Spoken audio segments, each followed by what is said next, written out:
Hey there, good morning, good afternoon, good evening, ladies and gentlemen, boys and girls, crypto nerds of all ages. My name is Monty Allen, and I am your crypto nerd. Now, before we get too far along, this is an About This Channel presentation. This is a little different than some of the other videos I've done before, where I just dive into a subject. Here, I want to give you a little sneak peek about what's going on in old Monty's brain. Why am I doing this? What's going on? Why invent the crypto nerd persona? Why is that out there on the internet? Why is Twitter blowing up with crypto nerd stuff? Well, I got into this industry in 2017. Let's take a look at what it looked like then. There it is. There's me, apparently. I thought it looked like a cute little puppy dog with some glasses. I was diving down into the internet, into the interwebs, trying to figure out what's what, and I stumbled upon a bunch of cryptocurrencies. I dove into a lot of ICOs. I got into XRP. I figured out what Electroneum was, Bitcoin, Ethereum. I started trading on Binance, and I went down this rabbit hole, so to speak. And I learned. I made a bunch of mistakes along the way, and I found some projects that really interested me. This journey, this crypto nerd journey, is really just about the projects that I like. I'm not going to cover everything that happens in the cryptocurrency sphere. I can only target 3, 4, maybe 5 cryptocurrencies that are appealing to me. So that's what I'm going to do. The main ones that I'm interested in right now as we look at 2021, it is just at the beginning of the second quarter of 2021, and you can see on the screen here what are the cryptos that I'm encouraged by. First up, there's Algorand, ALGO.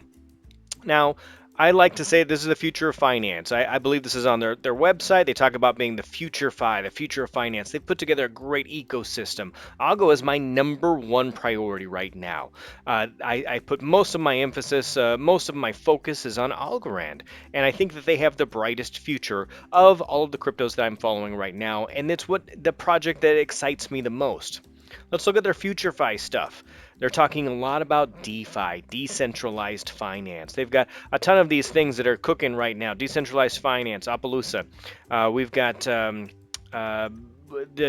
NFTs that are blowing up right now. We've also got institutional financing, so working with banks or working with governments, CBDCs, central bank digital currency, the experiment in the Marshall Islands that's going on right now. So working with banks, working with actual countries for their currency, and having a decentralized finance platform where other cryptos can place their tokens on there. ASAs in Ethereum, we would have these as like ERC20 tokens. So anybody can come in and create their own ASA, and you're going to see a lot more of these. In fact, we've seen quite a few of these in the recent history already in 2021, and the future looks very bright for the FutureFi. So I love that hashtag, the FutureFi. Really, really captures my attention. And it's not that Algorand does something that is super exclusive. They do a lot of things extremely well, and they do them better than other cryptocurrencies. And they pull these 3 things really into place that really kind of speak to me. So they also have a solid team, a solid foundation, and when you look at the ecosystem that's here, I mean, look at that ecosystem that's over there.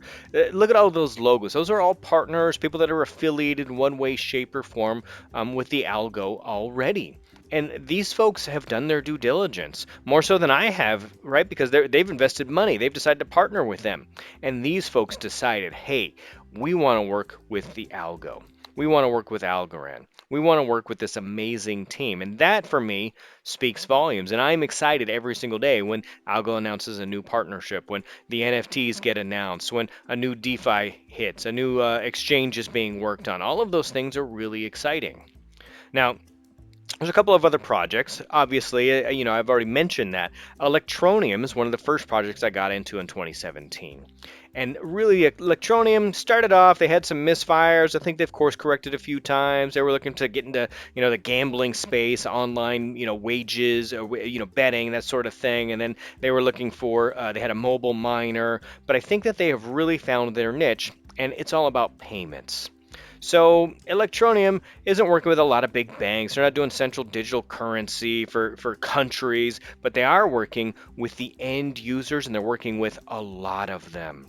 So they're working with massive amounts. In fact, you'll see here, I think it's 4 million active users right now are already using Electroneum. They are creating their own ecosystem, and it revolves all around payments. Let's take a look at the payments. Now, I might have some of these quarters out of order slightly, but all this happened in the last, I don't know, 14, 15 months, something along those lines. So, the beginning of last year, best of my recollection, we announced AnyTask, and the economy really kind of started to take off for ETN. So, Electroneum owns AnyTask, and they've monetized this payment. So people who are unbanked, people in countries who don't have a regular banking system or strong infrastructure, don't use banks a lot, they can take their cell phone even and do some minor graphic work. They can create a logo. They can create a slide presentation for you. They can do some tasks similar to what you would see from a Fiverr, something along those lines. But they are paid in Electroneum. So they have manufactured the ecosystem for the Electroneum because of this gig economy, and AnyTask has really taken off. There's also the ETN Everywhere merchant program. There are thousands and thousands of folks, we'll see a graphic here in a minute, who are already taking Electroneum at their small business. So number one, we have essentially, 1099 or at least, 1099 in the US, but gig economy, people who are just working on a piecemeal basis through AnyTask. So they may all be kind of considered a small business. They're taking payments over the internet for one small task. And then we have these merchant small businesses who are taking Electroneum, ETN, and these are all kind of building on top of each other, this ecosystem. There's 4 million users for ETN right now, or at least there were Q3 last year, and AnyTask is now advertising. I saw UK ads and I saw US based ads for AnyTask competing directly with groups like Fiverr. And that's very interesting. In fact, the person who orders the gig doesn't even realize that Electroneum is what's powering it on the back end. Now, recently, Electroneum prices has risen too. So, could you imagine doing a gig for $5 and then realizing, like, hey, later on it's actually turned into 20? Those folks who held on to the Electroneum have to be very pleased with what's going on there. When we take a look at a map, now I couldn't get the map. If you drill into this map, it goes and it expands where all of the folks are who actually take Electroneum. But take a look at the numbers down there. 2,181 merchants are taking Electroneum nationwide, or internationally, I should say. 174 different countries, actually, 25 different business categories. That's a ton of folks who are already taking Electroneum as currency for payment. And then on top of all the people who are working through the gig economy, and those numbers continue to increase. I'm really, really excited about Electroneum. They have found their niche here, and it's really working with a wide base user. So those first two I'm real excited around. Algorand and Electroneum, sometimes you see me tweet about both of them.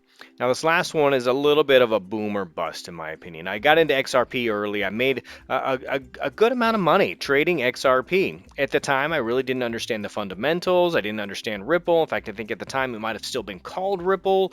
Now, totally separate entity, and now we've got a whole bunch of drama. If you follow this space, Ripple, the SEC in the United States, what's going to happen? There's some lawsuits. They're delisted, but internationally they're still listed.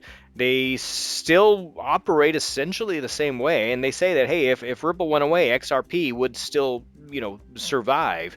But it seems to me that the value of my XRP does depend quite a bit on the success or failure of Ripple the company, and because of that I view them as a boom or bust. But it's crypto, and I'm willing to take that risk because I think that the team is very, very intelligent, and I waffle, quite frankly, between whether or not I think that the ownership there is taking advantage of the folks who own some of this cryptocurrency, whether or not they think the cryptocurrency is really an investment, not just a currency. And to be frank, I viewed it as an investment early on, not as actual currency. I wasn't using it to buy products or services.